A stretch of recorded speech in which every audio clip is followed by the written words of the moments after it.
প্রিয় শিক্ষার্থী বন্ধুরা, কেমন আছো তোমরা? আজকের ভিডিওতে আমরা শিখব সব বর্ণটি কিভাবে সুন্দর ও সঠিক নিয়মে লেখা যায়। তোমরা অনেকেই স লিখতে গিয়ে গঠন ঠিক রাখতে পারো না, তাই আজ আমি তোমাদেরকে দেখাবো ধাপে ধাপে সহজ ও সঠিক নিয়ম, যা অনুসরণ করলে তোমাদের সব বর্ণ হবে সুন্দর ও দ্রুত এবং আকর্ষণীয়। তাহলে চলো শুরু করা যাক আজকের ভিডিও। শিক্ষার্থী বন্ধুরা, তোমরা একটু খেয়াল করো। আমরা প্রথমে দেখে নেব যে আমরা কলমটা কোথায় বসাবো। প্রিন্টের দাগের উপরে আমরা প্রথমে কলমটা বসিয়ে নেব এবং দেখো ডান দিকে রাউন্ড করে ঘুরিয়ে মাঝখানে নিয়ে আসলাম, অর্থাৎ উচ্চতার মাঝখানে। এরপরে আমরা সামনের দিকে আবার রাউন্ড করলাম, দেখো এই যে রাউন্ড করেছি যাতে মাঝামাঝি থাকে। দেখো এরপরে আমরা আবার বাম দিকে ঘুরিয়ে উপরে দেখো রাউন্ড করে যখন আমরা এই থেকে এই বরাবর আসব, তখন আমরা নিচের দিকে সোজা করে টেনে নিয়ে যাব এবং আবার কলম না তুলে আমরা উপরে উঠিয়ে দিব এবং অর্ধমাত্রা দিয়ে দিব। আবার খেয়াল করো, বাংলা খাতায় যে প্রিন্টের লাইন দেওয়া আছে সেই লাইনের উপর আমরা আগে কলমটা বসিয়ে নেব। তারপরে আমরা ডান দিকে রাউন্ড করে আমরা মাঝ বরাবর দেখো নিয়ে আসলাম এবং এভাবে ঘুরিয়ে আমরা স লিখে নিলাম। যখন আমরা এই যে ক্রস করছে এই ক্রস বরাবর যখন এখানে চলে আসবে, তখনই আমরা নিচের দিকে টেনে নিয়ে যাব এবং উপরে সোজা করে উঠিয়ে দেব, অর্ধমাত্রা দিব। শিক্ষার্থী বন্ধুরা, তোমরা বলতে পারো সব বর্ণটি আমি এভাবে লিখলাম কেন? মূলত যেটা কম্পিউটার ফন্ট সেটা কীরকম হয় আমি একটু তোমাদেরকে পেন্সিল দিয়ে লিখে দেখাই।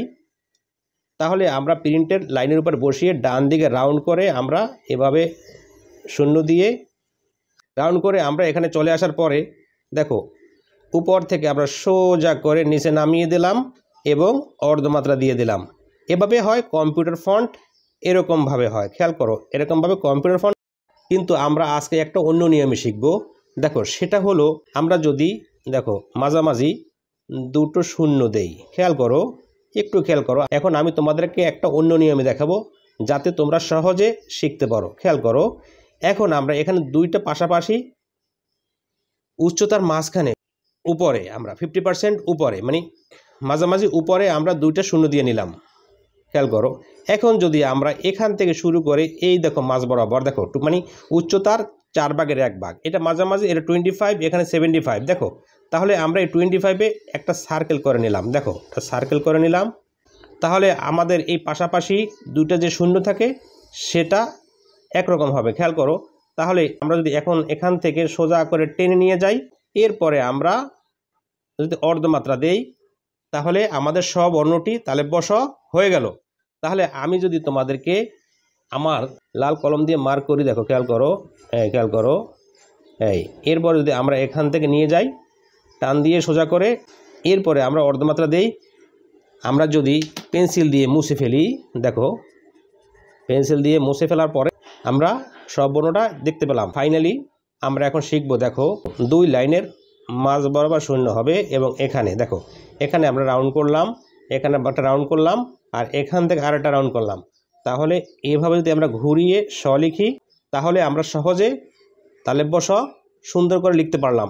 এখান থেকে আমরা ডান দিকে ঘুরিয়ে মাঝ বরাবর এসে আবার দেখো এই 25 মানে 4/1 এখান থেকে আমরা আবার সামনের দিকে যাব, যে দেখো এখান থেকে ঘুরিয়ে এই পর্যন্ত চলে আসলাম, এই পর্যন্ত চলে আসলাম। এখন নিচে টেনে আবার উপর উঠিয়ে দেব, আমরা কলমটা তুলব না। কলমটা না তোলার কারণ হলো শব্দ গঠনের সময় আমরা বর্ণের সাথে বর্ণ যুক্ত করে করে শব্দ গঠন করব। শিক্ষার্থী বন্ধুরা, তোমরা দেখলে নিয়ম মেনে লিখলে তালে বসা বর্ণটা কত সুন্দর করে লেখা যায়।